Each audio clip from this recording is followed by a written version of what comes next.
here we go.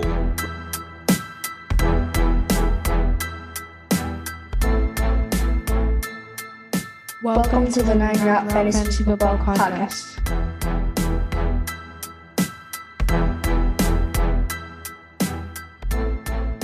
What's up, everybody? Welcome back to the Nine Route Fantasy Football Podcast.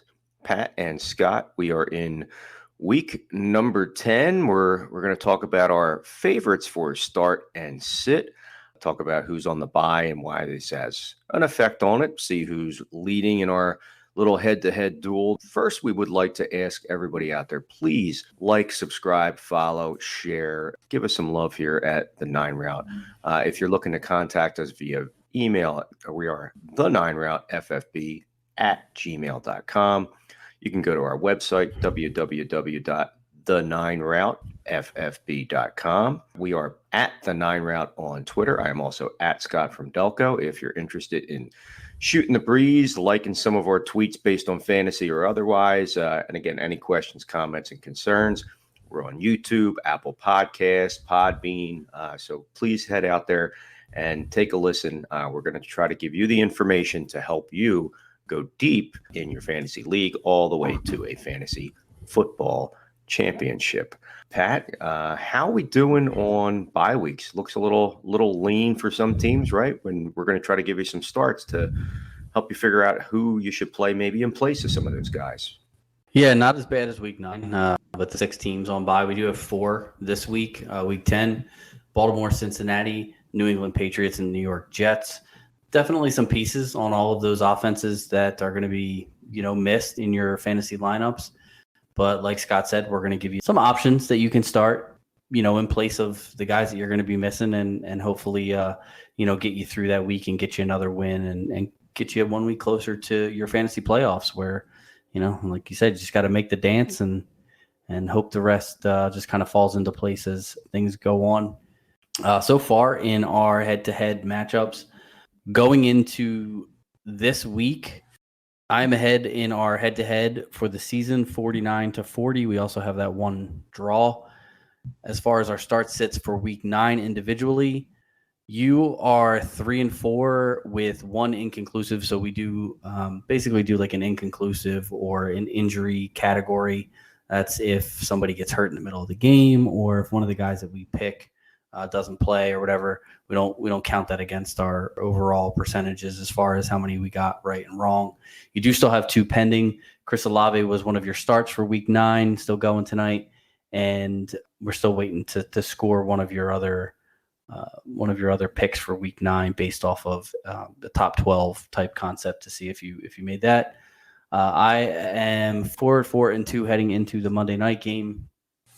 I am also waiting on the Saints defense, who I said to sit this week, and waiting to see if Trevor Lawrence ends up being a top 12 quarterback after all of the games have finished for week 9. So that is where we are at heading into, at least for our little competition, heading into week 10. It looks like in the head-to-head, I took 7-3. We're assuming here that you're going to win the Olave because the guy, my start of the week, ended up going out after 1 series. So Olave is going to get you a win on that one, but it's not going to be enough to hold me off. I'm going to take this week 7-3 and stretch out my lead a little bit further. But I feel like every time you go first, I do well. So I am going to give you the honors of going first in our start sit this week. Gee, thanks. So, you're going to take your victory lap while I talk about who is not going to do well this week. All right, so folks, ignore the next 20 minutes of me talking, and you should do very well. No, all kidding aside, no worries.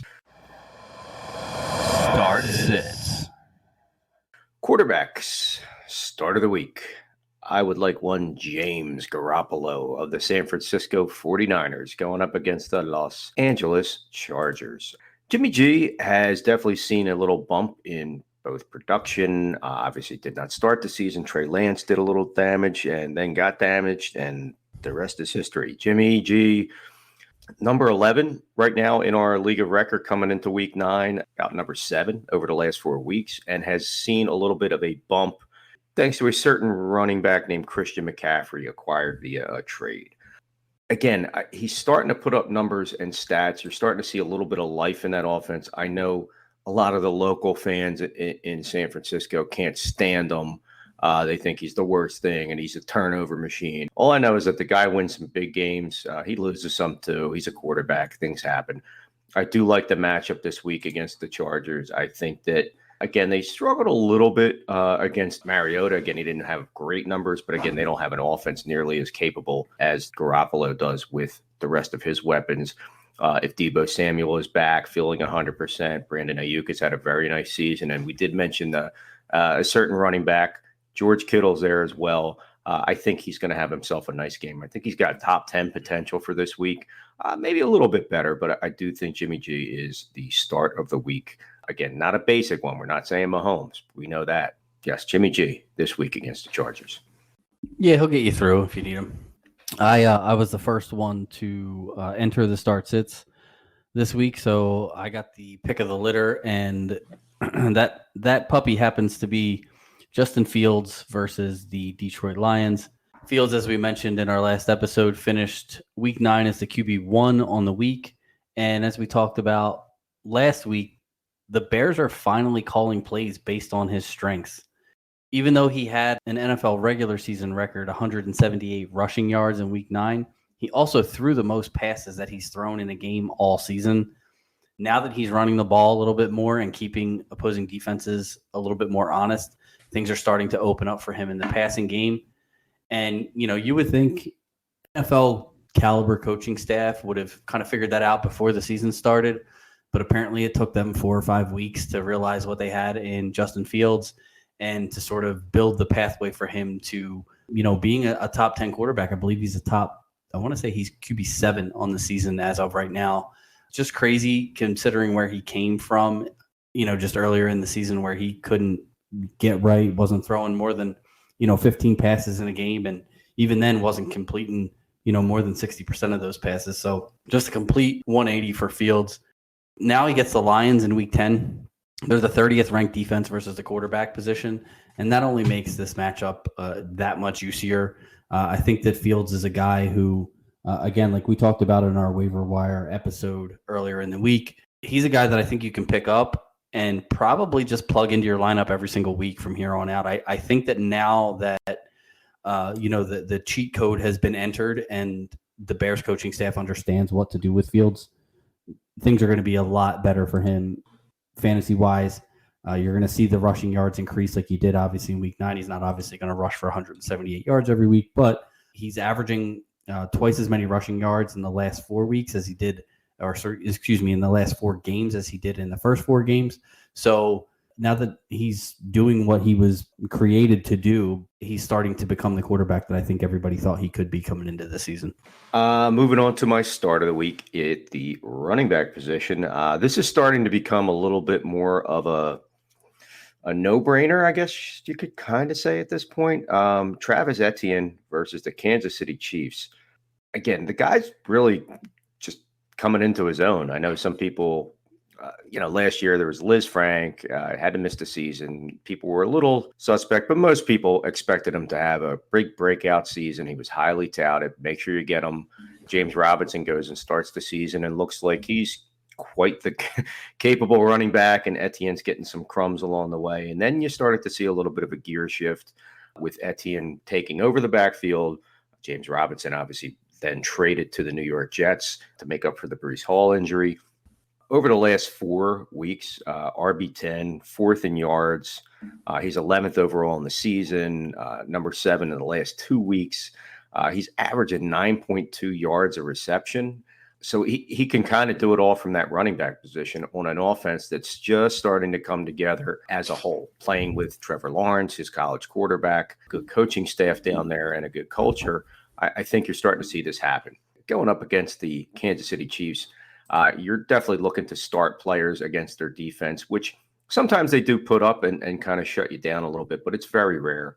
And when it comes to the running back position, they're not that great. Again, they're about middle of the road. But looking at a player of this caliber that has really been able to do what he can do is something amazing. And by the way, against running backs, Kansas City Chiefs have given up the most receptions overall, 63 for 446 yards and 2 touchdowns. So I do think that our friend Travis is going to be the start of the week at running back. Yeah, he could be the RB1 in that game on the week. Honestly, he's been that good. Mm-hmm. I am going to stick with that Detroit-Chicago game, and I'm going to take Jamal Williams as my start for my running back for this week. Probably not going to be the RB1 on the week, especially with DeAndre Swift back. But this is the third week in a row that I've picked against the Chicago Bears at the running back position. But this is where we're at in the season. The Bears have just been really bad against running backs. They're the fourth worst defense versus the position. They give up roughly 26.6 PPR points per game. They just actually gave up 2 top 30 running back weeks to the Miami Dolphins, who are known for their passing game and not necessarily their running game. So that just shows that teams who don't really force the ball into their running backs' hands are still getting good quality production out of their running backs against the Bears.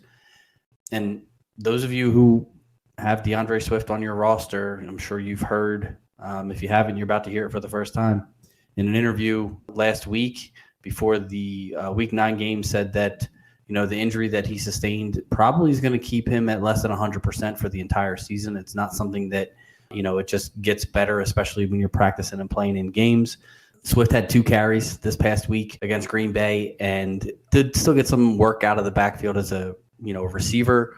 I think you're going to see DeAndre Swift sort of morph into more of a Nyheim Hines, J.D. McKissick type role where he's really just a pass catching back, and Jamal Williams is going to handle the majority of the running back snaps and handoffs and things like that. So if you were savvy enough to draft Jamal Williams this year as like a handcuff or a committee back, he's paying off pretty handsomely for you so far this year. And I don't really see that stopping this week against the Chicago Bears defense that just bleeds points to the running back position.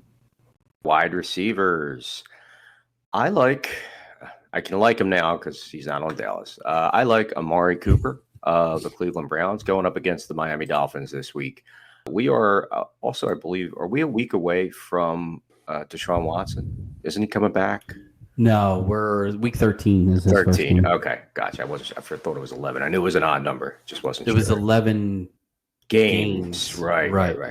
Yeah. Okay. So you got a little bit of a swan song there. Amari Cooper with Jacoby Brissett, and Amari Cooper's had, quietly a very nice season. It's an offense that's known for running the football with Cleveland. Obviously Nick Chubb and Kareem Hunt and the like. But as far as Amari Cooper, at last 4 weeks coming into this week, he was number 6 in, including 3 touchdowns. Kind of a little touchdown dependent. If you look at 3 games where he scored 10 points or less, he did not have a touchdown in those games.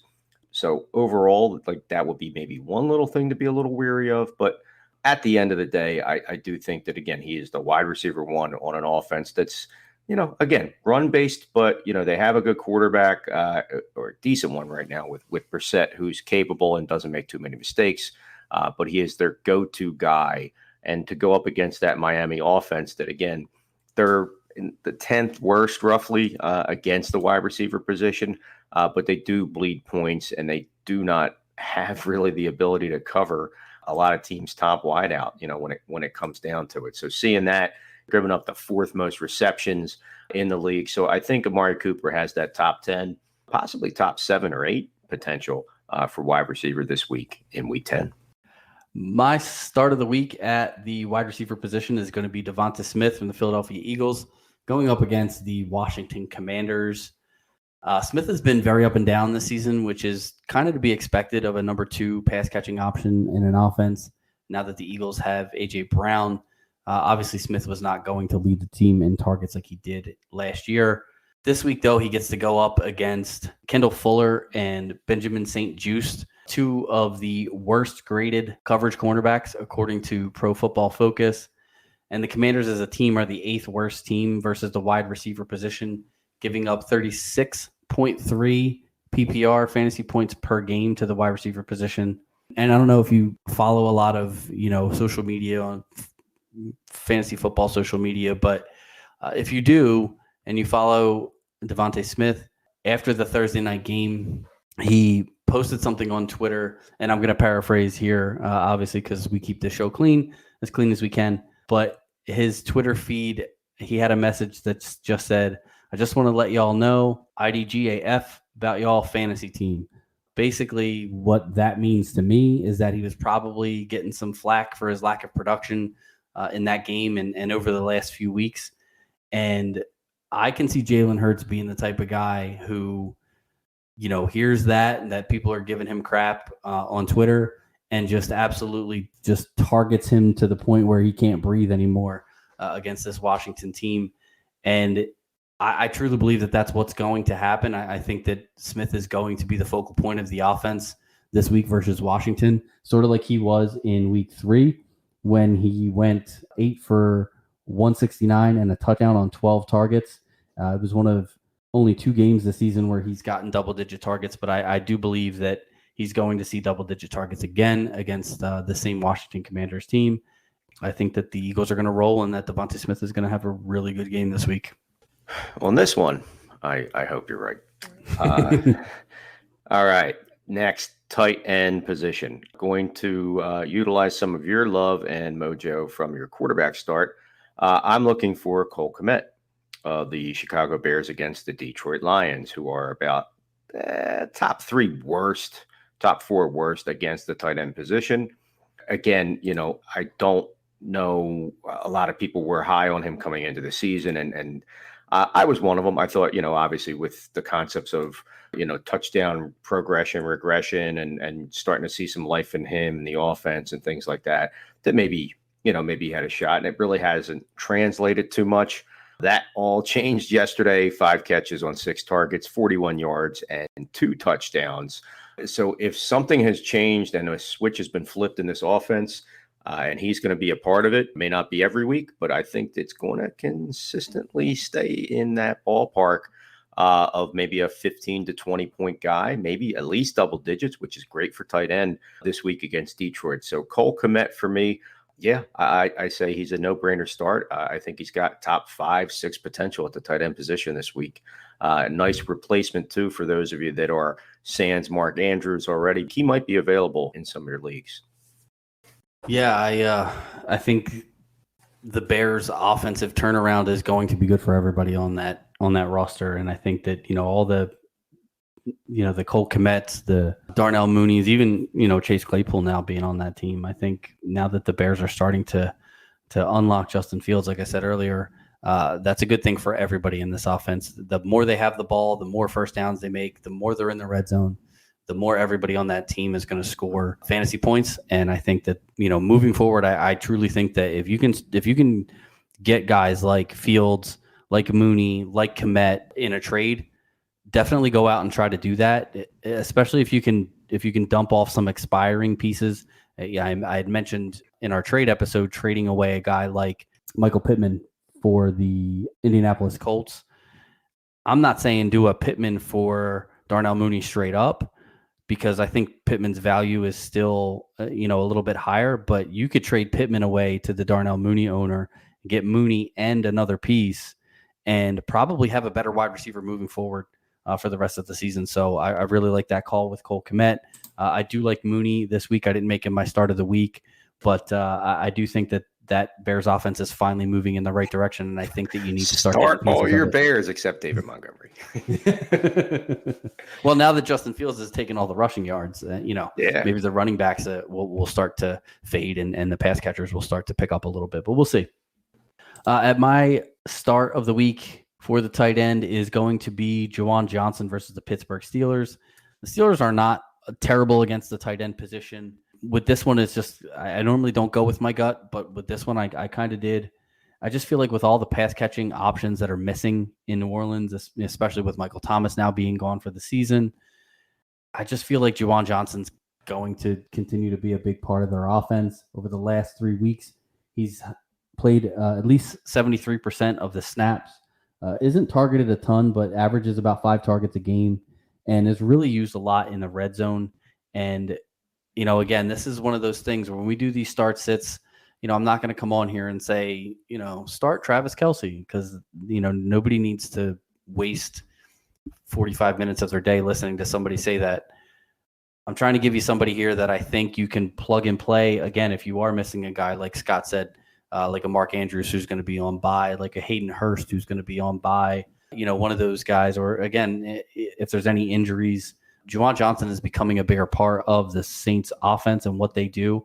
And I think he's a viable, this is more of like a streaming option. I think he's a viable streamer this week if you're missing one of those top guys or you just have an injury at the position and you need somebody to fill in. I really like Juwan Johnson. I can see him catching a touchdown or two against the Pittsburgh Steelers.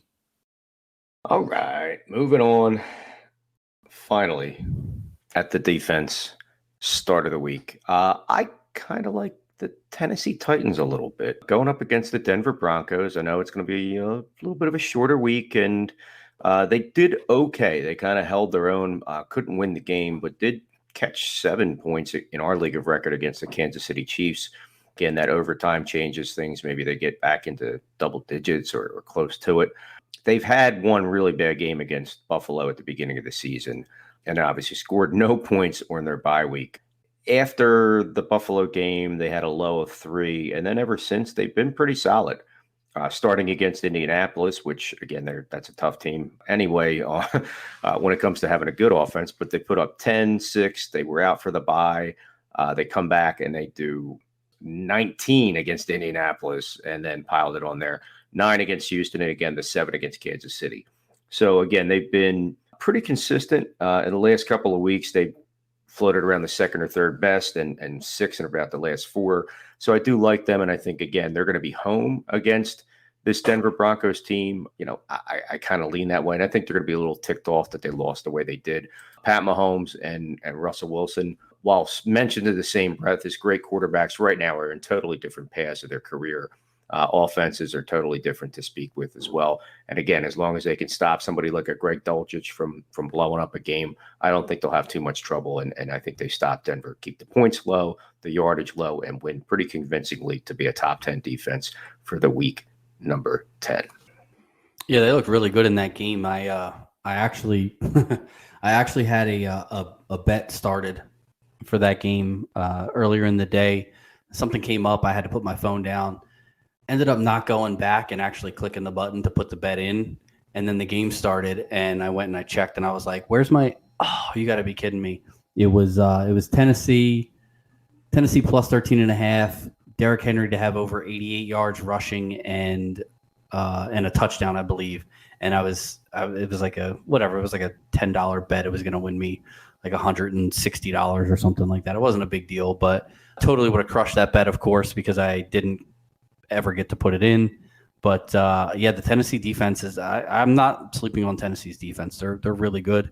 And Mike Vrabel's got them playing. I mean, you got to remember, Tennessee they were the number 1 seed in the AFC last year. I mean, they're not a bad team. They just, they've had some struggles at quarterback with Ryan Tannehill being out the last 2 games. And their offense is not anywhere near where it could be. But they're an excellent defensive team, and they can run the ball and slow the game down. And I like Tennessee's defense pretty much against anybody. I wouldn't have played them against Kansas City, but it doesn't look like it would have hurt. I mean, they scored, like I said, they scored 7 points against them. So my start of the week at the defense position is going to be the Arizona Cardinals versus the LA Rams. For being the defending Super Bowl champs, the Rams are absolutely terrible in offense this year. They're bottom 3 in the league in points scored, yards, and yards per play. They rank in the bottom 10 in turnovers, red zone attempts, and red zone efficiency. I mean, they're just plain bad this year. Aside from the Stafford Cup connection, they offer almost nothing on the offensive side of the ball. And the Cardinals have actually been a pretty good defense despite their wins and losses. They're a top 12 in turnovers forced on the season, and they have the most defensive touchdowns scored on the year with 5. Now, I'm not saying or predicting that they're going to score a defensive touchdown because that's nearly impossible to do. But I'd say the chances are probably better that they will than any other team in the league, considering how often the Rams turn the ball over and how good the Cardinals have been with finding the end zone on some of these turnovers. So, again, Rams are not one of those teams that you're going to be afraid of starting the defense against this year. And I'm going to go ahead and do it in Week 10 with the Cardinals. Good luck to you, buddy. You're going to need it. Speaking of those Cardinals. Says the guy who's down 40-49.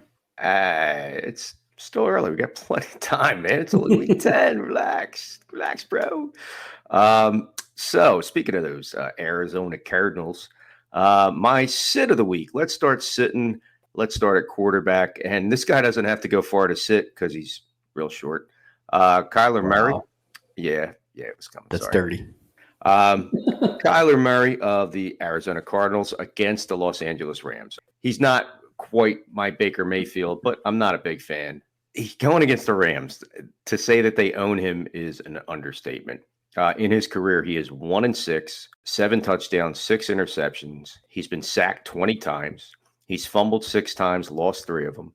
He's had 98 incompletions, a 63% completion percentage, and only averaged about 14 points a game, with one high being 22 and a low of 3. Rams give up 14 points a game to the quarterback. I just think it's going to be business as usual for this team. So Kyler Murray, sorry, buddy, you're going to have to sit on the bench this week. You're not going to be a good quarterback.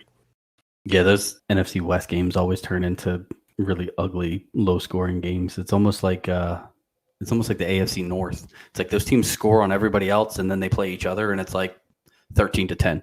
Yeah, bloodbaths. Although some of those offenses starting to step up a little bit. Yeah, that's true. My sit this week at quarterback is going to be Daniel Jones versus the Houston Texans. Jones may look like a good start this week versus Houston, but we talked about this before with the Texans and how they're the worst team in the league versus the run. QBs tend to not really do much against them, partially because they're actually decent in the secondary and partially because they are so bad against the run and they get behind so quickly that there's almost no need for teams to throw against them. Combine that with the Giants' reliance on Saquon Barkley for offense so far this year and the lack of any good and or healthy wide receivers, pass catchers. They lost Sterling Shepard. They lost their rookie Daniel Bellinger. Kenny Golladay I think he's changed his name and moved to a different country at this point. Daniel Jones just doesn't really have a lot of people to throw to, and there's going to really be no need for him to get out of the pocket and scramble, which is where he gets a lot of his fantasy points in this game, unless somehow the Texans keep it close, which they did against the Eagles, but I'm not counting on that. The Giants defense has been pretty stout so far this year, and I don't see Houston scoring a ton of points against them.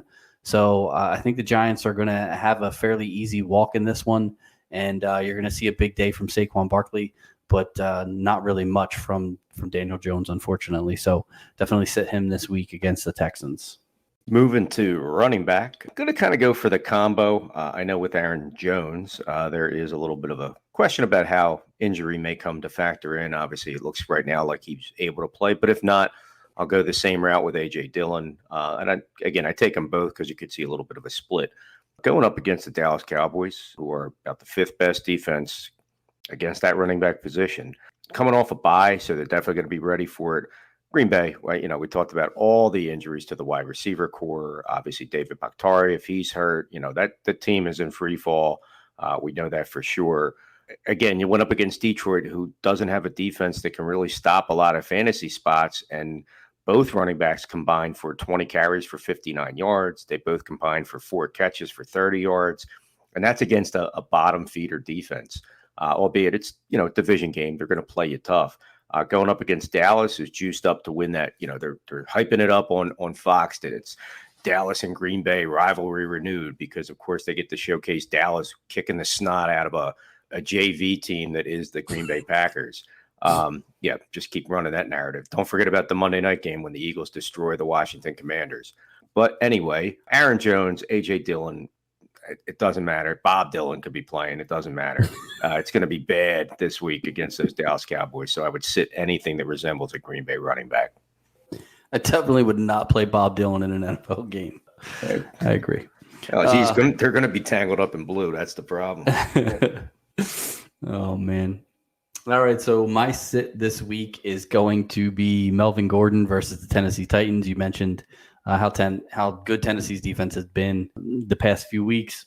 I actually picked my sit against the Tennessee Titans this past week. I picked Clyde Edwards-Helaire, one of the ones I got right, because the Titans defense has just been really good. I probably could have just left my notes for this sit the same as last week because the situation in Denver is very similar to the situation in Kansas City. It's a committee backfield with other guys who are capable and a team that basically is unwilling to commit to Melvin Gordon as the main guy. They actually just traded for Chase Edmonds at the deadline, which murks up the backfield even more. And the Broncos' offense has already been abysmal so far this year. So you don't see a whole lot of scoring opportunity or touchdown opportunity for Melvin Gordon in this game, especially, again, considering how good the Tennessee defense has been. With all that going against Gordon, as well as Edmonds and Murray, if you were thinking about starting any of them, again, they have to take on this Titans defense, who's the fourth best team, giving up just 18.2 fantasy points per game to the running back position. I mean, I wouldn't play any Denver running back this week if you had any of these guys on your roster. I'm kind of singling out Gordon in this instance because I think he's probably the guy who most fantasy owners maybe would consider playing. And he's honestly the guy that I would have the least confidence in. I think if I had to play a Denver running back this week, it would probably be Chase Edmonds, believe it or not, just because I think that the Titans are so good on the ground that you kind of have to throw the ball against them. And Edmonds is obviously going to be the pass catching back there in Denver. Not really Murray's strong suit. Gordon catches some passes out of the backfield, but he's not really a pass catching specialist like Chase Edmonds is. So if I absolutely had to pick one of these guys to have the best fantasy day, I think it would be Edmonds. But I definitely would not want to start any of those three if I had to. But definitely sit. If you're thinking about playing Melvin Gordon, definitely sit him this week against the Tennessee Titans. All right. Moving on, wide receiver sits of the week. This one might seem a little like a duh, but at the same time, coming into the season and prior to kind of like last week for a lot of people, he is a wide receiver one in a starting NFL offense. This is not the week, and I kind of have a feeling that this might be taps playing in the background sooner than later for one Brandon Cooks of the Houston Texans going up against the New York Football Giants. They're about top 5 defense against the wide receiver position. Yeah, Brandon Cooks has not been doing that well. I guess it's not to be understood that, yes, he plays for Houston, and that's a major factor when it comes to being a solid NFL offensive piece. Dameon Pierce seems to be the only signs of life down there for that offense. That being said, I was kind of high on him in the hopes that he would show a little bit of the magic that he had like for the last year and a half or so with the Houston Texans, and it's just not happening. He sat for personal reasons against the Philadelphia Eagles because it sounds like he was very upset that he was not traded at the deadline to a potential, playoff team. He's only number 49 in our league of record for week 9 moving forward. Last 4 weeks, wide receiver 63 coming into this week. And again, that factors in a bye week. It also factors in him sitting, which is not something that you want to have happen. Again, you're starting to see the target share move around a little bit. Nico Collins has been healthy. Chris Moore, who's been like a little blip on the radar for him as well. So I do feel like Brandon Cooks is a definite no start this week. And I hope not, because, again, I have him on some of my teams in my leagues that he's got that potential down the road to be a straight cut, if they just look to step away from him and he steps away from them and they just go their separate ways. Houston has nothing to play for, so it would be prudent for team chemistry to maybe cut ties, and you might have to do that too. For this week, no Brandon Cooks. We'll see about the future. Definitely agree with that one. My sit of the week at the wide receiver position is going to be in that same game. I'm going to sit Wan'Dale Robinson versus the Texans, basically for all the reasons that I'm sitting Daniel Jones. The Texans rank 3rd versus the wide receiver position in fantasy football. And even though Wan'Dale, I believe, is the wide receiver to own in this Giants offense, this is not the week to put him in your lineup. As I said a few minutes ago, the Texans have a better defensive backfield than they get credit for. And they get beat up so much on the ground that wide receivers are just not necessary against the Texans. I would definitely hold on to Robinson. I think he's going to be a very good fantasy asset moving forward. Better days are definitely ahead for him, just not this week versus the Texans. That I do agree with, sir. Next, tight ends. Let's see what we're talking about here. Tight ends. We know a little bit about him here at the 9 route, and we know one Gerald Everett of the Los Angeles Chargers. He's been a pretty decent consistent performer. One, we say consistent, he's been one of the healthiest, so that definitely helps in a passing offense that, features the likes of Keenan Allen, who's been injured. Mike Williams been injured. Jalen Guyton out for the season. Josh Palmer was just their wide receiver one and did have a great game in place of those guys. Everett has been consistent throughout the season. He has had two stinkers of games, and those are against defenses that are pretty tough against the tight end position with attacking linebackers and defenses that try to swarm the quarterback. You're playing the San Francisco 49ers this week. Those two defenses were Cleveland and Jacksonville, respectively. I feel like this is just going to be a tough, bad matchup for him to get open, get things going. I think he's going to be utilized a lot to help protect the quarterback, try to create some running lanes for Austin Eckler, things of that nature. And again, I think San Fran is kind of sitting back and expecting, looking around the field and saying if it's just Josh Palmer, Eckler, and Everett that are the most consistent guys, I know DeAndre Carter is the name too.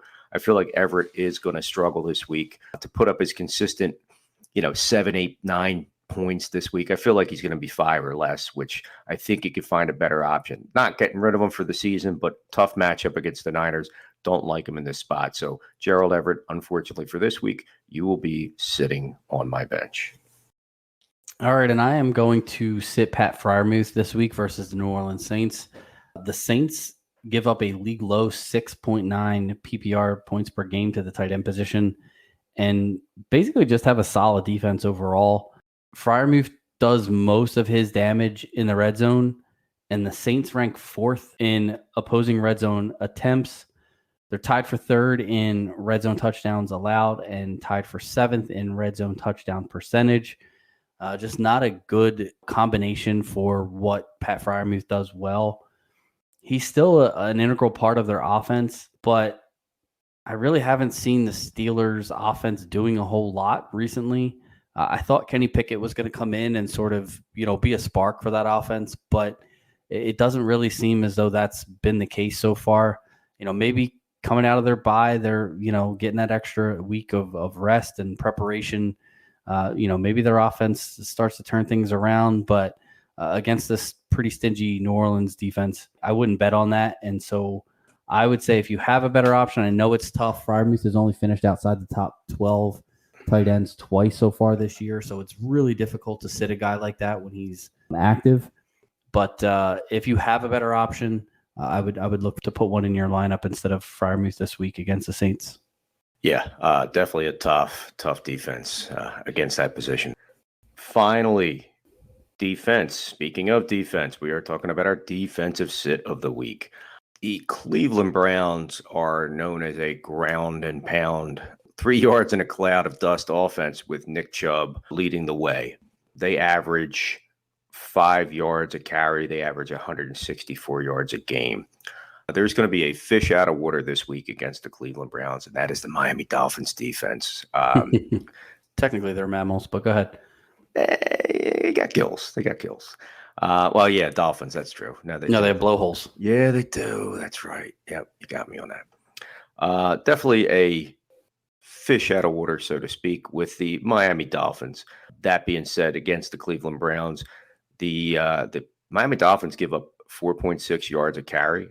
They've given up 11 rushing touchdowns this season. And again, to go up against one of the best running teams in the NFL, the team that literally makes its bones off of that, with a great 1-2 punch, a great offensive line, a team that's probably going to look to control that football from start to finish and not allow that high-powered offense to do damage against them.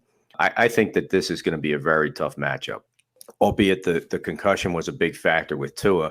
They struggled a little bit against Cincinnati, but I really feel like Cleveland's going to do just that. They're going to run all over them. They're going to keep that ball away. They're going to put up points against Miami and really just turn them into a defense that wouldn't even be considered top 12. I feel like potential for negative points, maybe a -1, maybe a -2 with a total yard domination type game, because Cleveland is quietly looking like they're a good football team that's really starting to come together on offense. So again, Amari Cooper was my start of the week. I like that as well. I feel like overall that Cleveland is really going to take them to task, and Miami will be a bottom 5 defense. My sit this week, the defensive position is going to be the 49ers versus the LA Chargers. The 49ers are a top 5 scoring defense. I was trying to really give a defense here that, people were considering starting. And I think the Niners are just that. But the Chargers are finding their offense finally, even with Keenan Allen and Mike Williams out. And there's a small chance that Allen could be back this week. But even if he doesn't play, the Chargers have had little trouble moving the ball and scoring points in the last 4 games. I think Justin Herbert seems to be fully recovered from his early season rib injury. And Austin Eckler is finally back to his 2021 ways, scoring 10 touchdowns in his last 5 games. The Chargers also rarely turn the ball over. They've committed only 9 turnovers so far in 8 games, give up the fewest amount of sacks so far in the league with just 10. And as much as I love what the 49ers are doing on defense this year, I'd be very nervous to start them against this Chargers team that looks like they're finally starting to hit their stride. Definitely going to be a good game. This is another one of the games that I'm really looking forward to watching. The Chargers have had trouble stopping the run, so definitely could see a slower paced game from the 49ers, and that definitely would lead to the Chargers trying to be a little bit more pass heavy, I think, in this game. The Niners have a really good run defense as well. So, and Eckler does most of his damage as a receiver out of the backfield. So definitely not a great matchup for the 49ers. From what I was looking at, there's not a ton of good defensive matchups out there this week. But if you have the 49ers and, there's another option out there, I would definitely attempt to go out and maybe grab another option for week 10. Good luck to you, Pat. I think I got you this week. Yeah, speaking of got you for this week, I think that concludes our starts and sits. So just to go back through real quick, Pat is starting Justin Fields, Jamal Williams, Devonta Smith, Juwan Johnson, and the Arizona Cardinals defense. I am starting Jimmy Garoppolo, Travis Etienne, Amari Cooper, Cole Kmet, and the Tennessee Titans. Pat, you are sitting Daniel Jones, Melvin Gordon, Wandale Moore, Pat Freiermuth, and the San Francisco 49ers. I am sitting Kyler Murray, the tandem of Aaron Jones, A.J. Dillon, Brandon Cooks, Gerald Everett, and the Miami Dolphins. And I will only take 1 point for that running back thing with the 2. So Well, you're going to lose either way, so it's fine. Come on now. They're both going to score more than Melvin Gordon, trust me. Knowing this year's NFL pack, who knows, man? That's very true. But yeah, folks, I think that's going to do it here for us at the 9 route for our week 10 starts and sits. Again, we do appreciate everybody if you give us a like, subscribe, share. We're looking at Apple Podcasts, Podbean. We're on YouTube. We have our website, www.the9routeffb.com, with links to all of those.